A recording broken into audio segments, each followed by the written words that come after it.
Hi, welcome to Matthew's Morsels for One. I'm your host, Marisa Vega. On today's show, I'm excited to say Mandy Webster will be joining us, and she'll be making pitas. She'll be making pita pizzas, and she'll be making pita pocket sandwiches, and it's going to be delicious.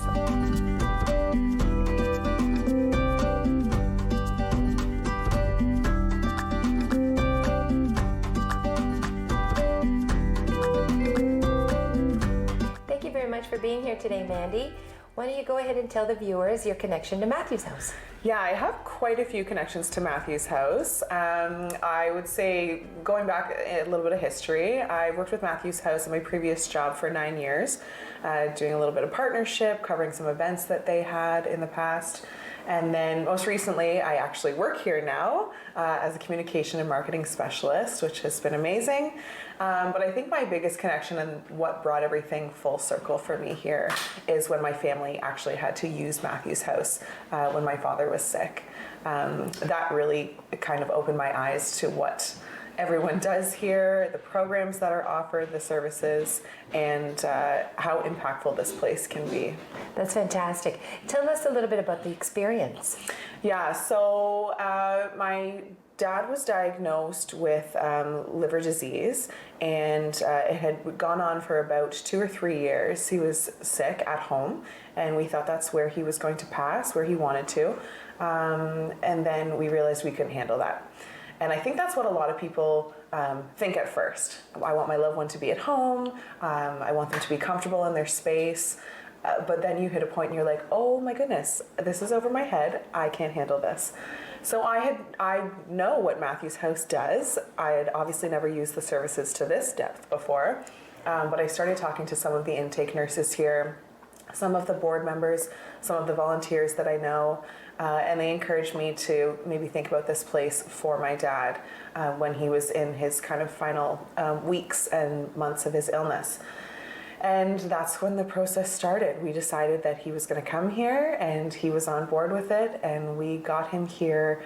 He spent 16 days here, and it was, this sounds morbid, but it was incredible. The quality time that we got to spend with him, and just be there as his daughters, which I think is what is the most important thing.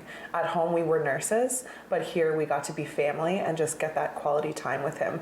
And the nursing staff did their jobs, and the people who cook here, the volunteers, we always had food to eat, and he always had food to eat. So I think it takes that burden off of being a caregiver, which everyone thinks, oh, I can be a caregiver, I can do that, no problem. It becomes overwhelming at a point for everybody. And whether you're coming here and bringing your loved one here for caregiver relief for a short period of time, or whether you know your loved one is going to pass here, they honestly offer something for everyone. And then I think even after my dad passed, as I got to see more of the services that we offer the community. That's right, such as? Yeah, so I had never really spoken to a counselor before. I didn't feel that I had a need to. Now I'm very pro that everyone should speak to a counselor at any point in their life. I agree. Yeah, but the grief counseling that I received after my dad passed was even more helpful, and something that I didn't know that I needed, and also something that I didn't realize was offered to anyone who in the community, grief counseling. And these services are all free of charge, which blew my mind. We were here again for 16 days, basically living here, and not once were we asked for a penny. Of course, you want to give everything you can, and you do, but not once did you feel the pressure of saying, oh, well, you need to write a check now because you've been here for this long. It has never felt like that. The place is so warm and inviting. Everyone thinks of hospice, I think, as a scary place where people die and it's all death and gloom. It's not like that at all. It's really homey here. There's couches to sit on, and it feels like 12 different rooms that you can go and relax. But it was such an incredible experience for my family and I. That's fantastic. And in your dad's room, or in every room, there was the bed. Yes. There was a day bed. For family to stay. Yes. Right? There's day beds. And there's also recliners. Yes, which we took a lot of naps in. And I also think, well, we were here during COVID, but when COVID is not a thing, I have heard many times that there is air mattresses on the floor and beds everywhere and people in the rooms. It basically turns into a camp out. Absolutely. Of whoever wants to be there with their loved one. Exactly. Yeah. Absolutely. Yeah. And the beautiful thing is the patio doors open up and we can wheel people right out into the garden. We were so fortunate to be able to do that. Yeah. Thank you very much, Mandy. Now let's get to cooking. Awesome. Let's go.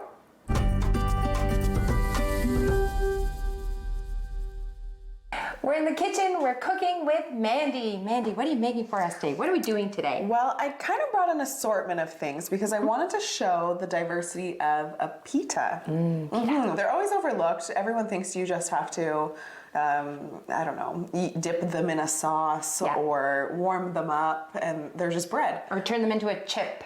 Yes. Which is delicious too. Also delicious. But no, you can make them into an actual meal. So I brought 3 variations today. The first one we're going to do is we're going to make little mini pizzas. Love it. Because I think the hardest thing for people is when you buy those frozen pizzas from the store, well, typically you're not supposed to eat the whole thing as one human. Oh. I know, sometimes we do. Oops. But so instead of having a ton of leftovers after either making a big pizza or ordering a pizza from the store, you can make these little guys. And they can be fresh. They honestly take 15 minutes in the oven. It's so easy. So we're going to do little mini pizzas.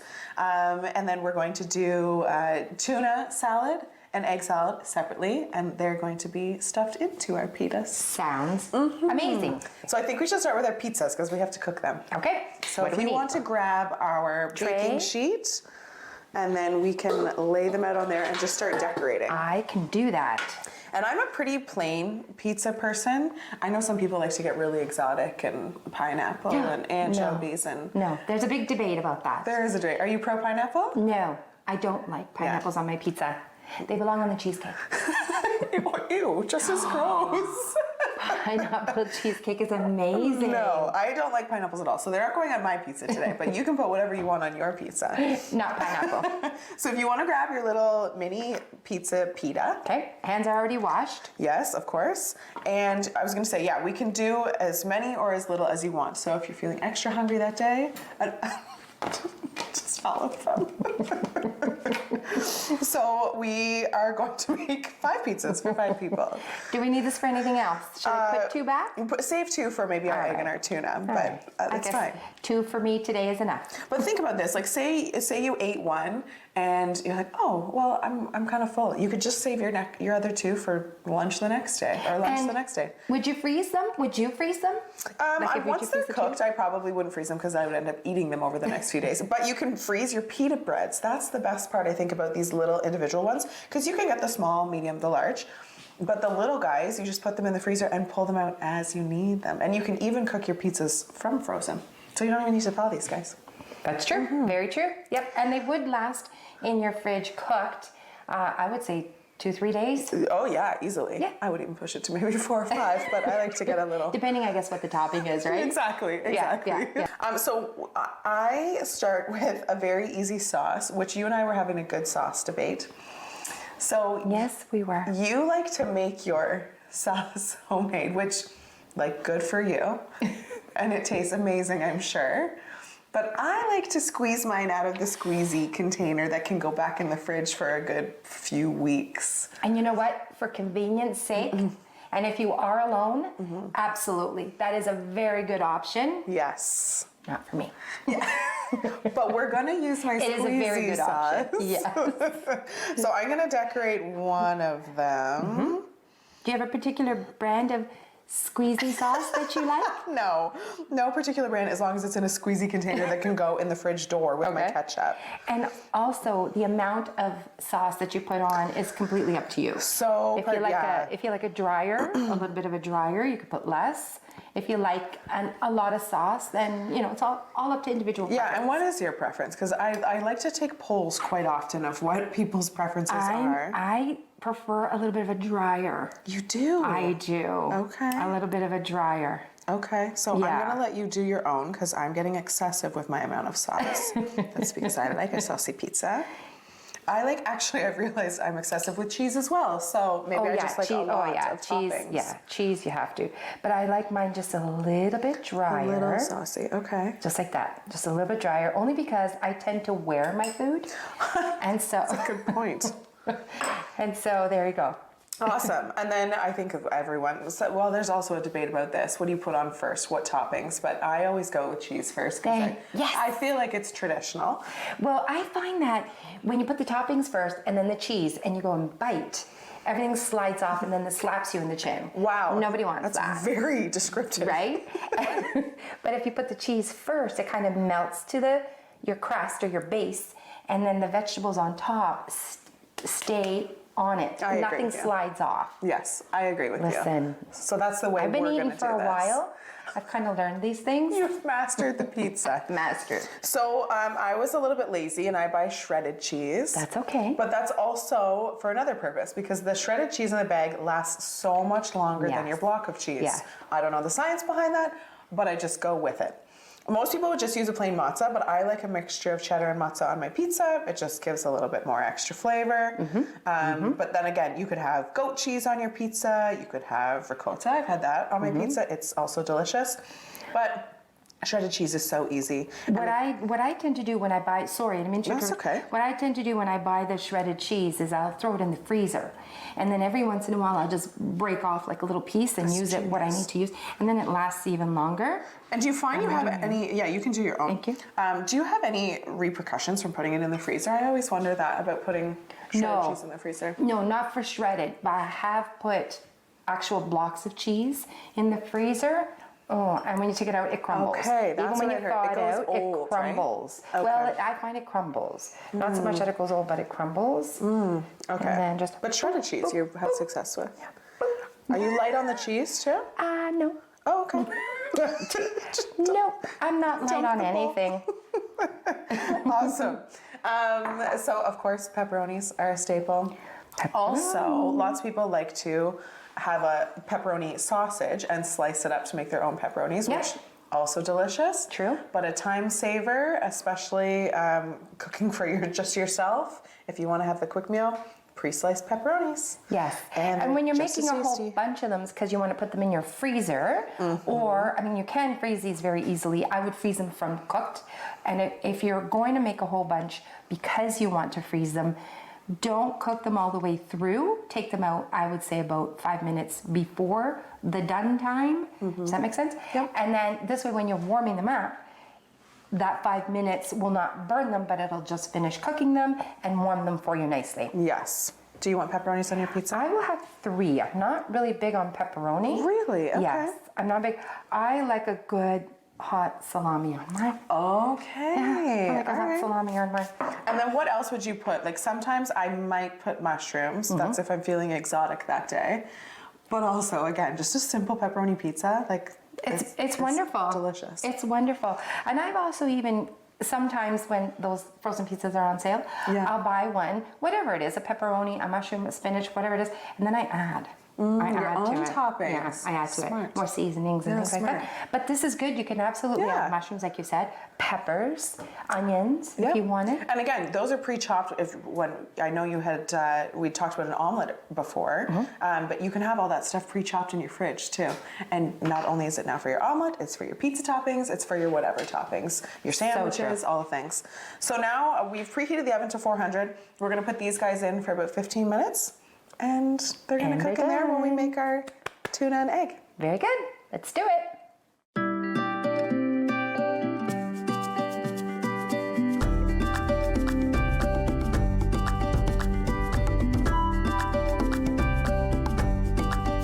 Cheese and pepperoni pita pizza.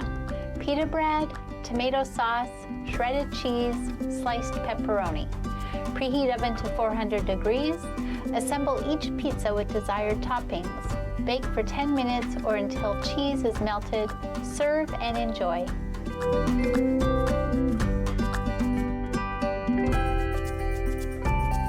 We've cleaned up our pizza stuff, and now let's see what Mandy's going to make us next. Yes, our pizzas are cooking in the oven right now, so I thought we'd move on to our egg salad pitas and our tuna pitas. Sounds delicious. Which one is your favorite? Egg. egg. Yes. Okay. How about you? Well, it depends on the day, but mostly egg, I would say. I go to egg more. Okay. Yeah. Do you eat tuna? I do eat tuna. I do like tuna. Yes. I like salmon salad too. I like that too. Yeah. So the reason I chose these ones is because, again, these are all staples that people have in their house. Eggs, everyone always has, and a can of tuna. That's just one can of tuna. And everyone thinks, oh, I'll eat an entire can of tuna, but you really don't need to, especially if you're adding things to it, which you can. You're gonna chop up some onions for, well, both. For both, yeah. Perfect. So I'll get chopping. And sometimes if I don't have green onions, because a red onion stays forever in the fridge, or white, whatever your preference is. I usually use red, but they just last forever. So again, a staple in someone's fridge is an onion, eggs, and tuna. You know what? With my red onions, I actually, once I've cut it, I'll wrap it in a paper towel, and then I'll store it in the fridge that way. And does it last even longer? It lasts even longer because the paper towel absorbs the moisture, which doesn't make it rot in your fridge. Yep. What about those little plastic containers that you sometimes see people have that's shaped like an onion that you put your onion in, or shaped like a lemon that you put your lemon in? Have you ever tried those? No. They don't work. Oh, they're just cute. Paper towel. They're just cute. Okay. They're just cute, and they're just, We're going for function here. Right. We're just. So I've already, we have 4 pitas that we're going to use. So let me just get my pitas set out here. And we're just using a regular green onion here. Yes. Just what do they call? I think they're also called spring onions. They're delicious. Just a regular green onion. I have a question for you. If you have a trick for your red onions, do you have a trick to keep these guys from going soggy in the fridge? I find that mine start to wilt, honestly, after a day. Paper towel. Oh, come on. Is it the moisture thing again? Paper towel. What I also do is when I buy, sometimes lettuce, when it goes on sale, I'll buy a whole bunch and I'll cut it and I'll wash it up because it's just cheaper if you do it yourself. And then I'll put it in a Ziploc bag with a paper towel and I'll squeeze, like you just push it down to squeeze out all the air and then you zip it and it lasts forever. It's great. Okay, so it's all a moisture thing. It's all a moisture thing. Okay, so I'm just going to cut my last pita, and they've, knock on wood, they've all cut really well. Sometimes pitas can be tricky, but you just have to get the edges cut about halfway down, and then it is a little pocket already on the inside. So it was the same pitas that you used to make the pizzas. The exact same pitas. Very versatile. And I think it came 8 in a pack. And like what I said, you can just pull them out individually. Yes. If you're going to make these, obviously, you have to thaw them maybe the night before. But for your pizzas, they can be frozen. And this is Matthew's Morsels for one. Don't be afraid to buy something in bulk or a club pack. Because as Mandy said, they freeze really well. And then you just take them as you need them. Yes. Absolutely. Yeah. May I start peeling the eggs? Yes, you may start peeling the eggs. Excellent. Yeah, that's a good idea. So we obviously, it's too bad this isn't, people always say smell-o-vision, but we are making the smelliest sandwiches today, but they are the most delicious sandwiches. I'll take one of those eggs too, and I'll start peeling. Oh, good thing they're hard-boiled, all right? So we did pre-boil these on the stove. So again, boiling an egg, I usually boil mine for about 7 minutes on the stove. Do you really? Yeah, what do you do yours? 14. Oh, for a hard-boiled egg? For a hard-boiled egg. Oh my goodness. I find 7 eggs. 7 minutes is good? Yeah. Is that what these are? It does depend on how many eggs sometimes.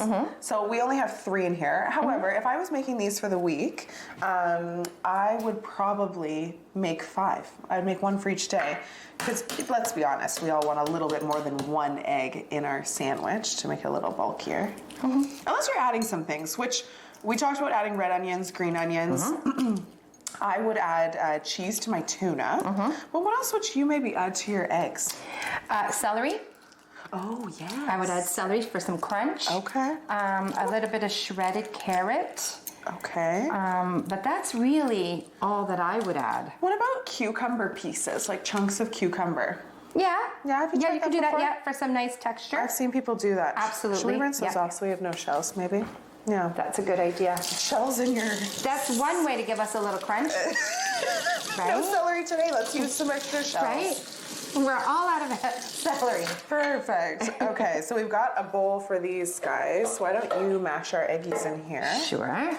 I can do that, no problem. And I want to talk about our two mayonnaise situations. Again, this is a poll question and something that my husband would say I'm a little strange for. I use Hellmann's for my tuna and Miracle Whip for my eggs. Now, why? I don't know. One is sweeter than the other. Okay, so the tanginess of the Miracle Whip, maybe. For the eggs, I like a tangier sandwich. For the egg? And then for the tuna, it's already a really strong flavor, so maybe the Hellmann's helps it downplay? I don't know. Oh, that's very interesting. I don't know. Again, it could just be very a interesting. strange personality thing. Now, with tuna salad, you can add anything, but I had a friend who used to add pickled vegetables to her tuna salad. And not working for you?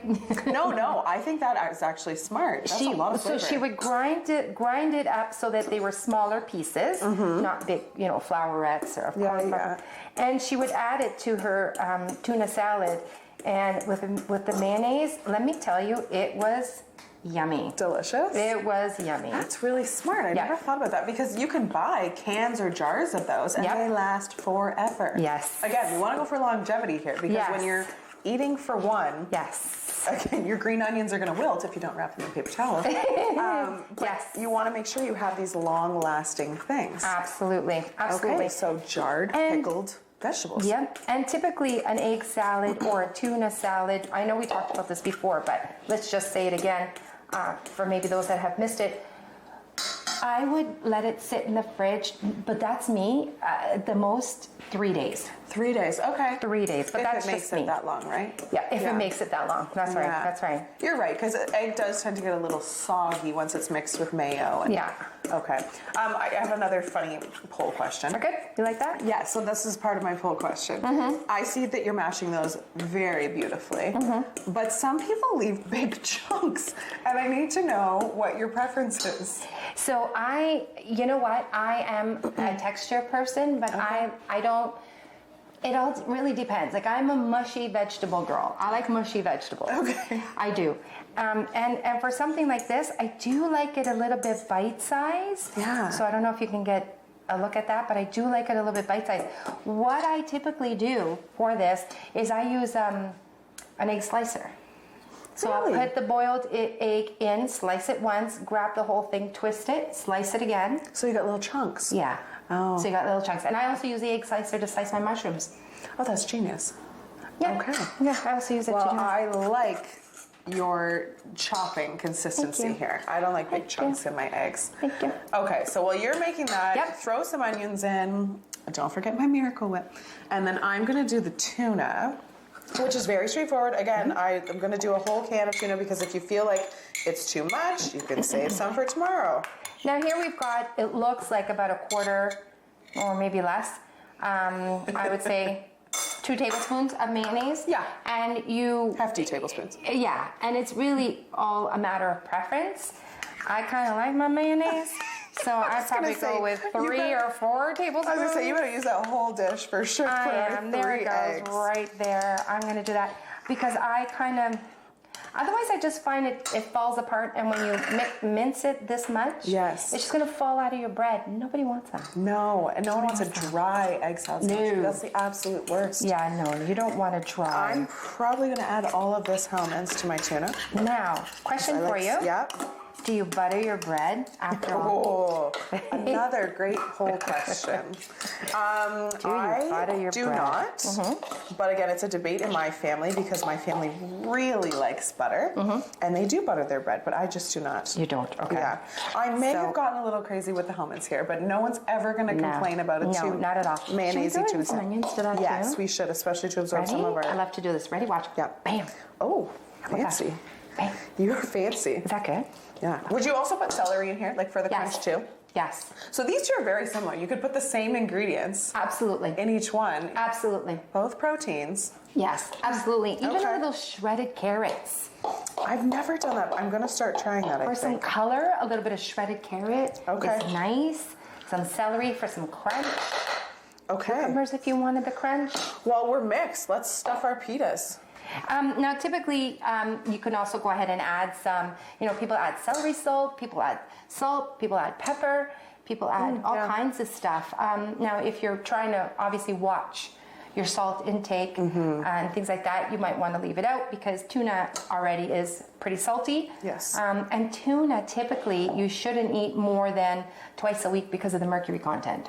Yes, I had heard that from my doctor also. One can. One can, exactly. Yeah, that's how they usually base it. Exactly. And you can fill these guys as full or as not full as you want. I don't like it exploding to the edges because, like you said, you wear your food. I do too. Yeah. But my shirts are always hungry. I don't know why. yeah. They're always, every single one that I have. That's why I go really, really cheap on my clothes. Yeah. Just for the food spillage. I don't bother washing them. I just throw it out. Yeah. Because there's too much. It's just too much. Okay, so this would be filling I up was too going to much. say, I filled my guy a little too full too. There you go. Okay. There you go. Let's, I think we should check on our pizzas. Okay. And then finish There you stuffing go, these folks. guys and put it all This on a is plate and about- try it. That sounds fantastic. Yeah? There you go. There's our beautiful sandwiches. And you know what? These really are, like, this would be enough with a salad. Yes. With a It's salad, heavy. some veggie sticks. Yeah. Fantastic. Okay, let's put it all on plates. Yeah. Egg or tuna stuffed pita, pita bread, 3 hard-boiled eggs, thinly sliced green onions, 1 can of tuna, a 1/4 cup Miracle Whip, a 1/4 cup mayonnaise. Cut each pita along a long edge so that they are like pockets. For the egg stuffed pita, peel and then chop eggs in a bowl. Stir in the Miracle Whip and green onions and then stuff your pita. For the tuna stuffed pita, mix your tuna, mayonnaise, and green onions together in a bowl and then stuff your pita.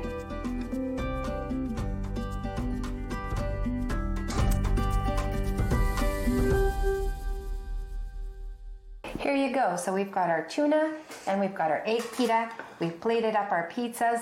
Don't these look absolutely delicious? And either one of these with a nice side salad, some French fries, or some veggie sticks would be delicious for a lunch, a dinner, and they would sit well in the fridge for a couple of days. Totally. Yeah, and our pizzas, I think, look pretty restaurant-y. They do. Restaurant-y, that's a new word. It is. I made it today. They're delicious. I can't wait. I also love that you topped everything with green onions. Not that we didn't shove enough inside these guys. We need to put them on top to be fancy as well. Because you know what? Just because you're cooking for one here at Matthew's Morsels for One, just because you're cooking for one doesn't mean that it can't look appealing to you. You're worth it. Spend a little extra time and just make it look fancy for you because absolutely everyone is worth it. Yeah. No, and it honestly, think about it. This took us half an hour to make all of these things. All of these things. Yeah, that's a lot. Yeah. And they last, like I said, 2-3 days in the fridge. It's a nice quick lunch if you're having a friend over. They're just absolutely delicious. A cup of tea, you know. Pita diversity. That's what we learned today. Pita diversity. I like it. Thank you for being with us today, Mandy, and for cooking this delicious food on Matthew's Morsels for One. Thank you, everyone, for watching. Let's eat, Mandy. Let's eat.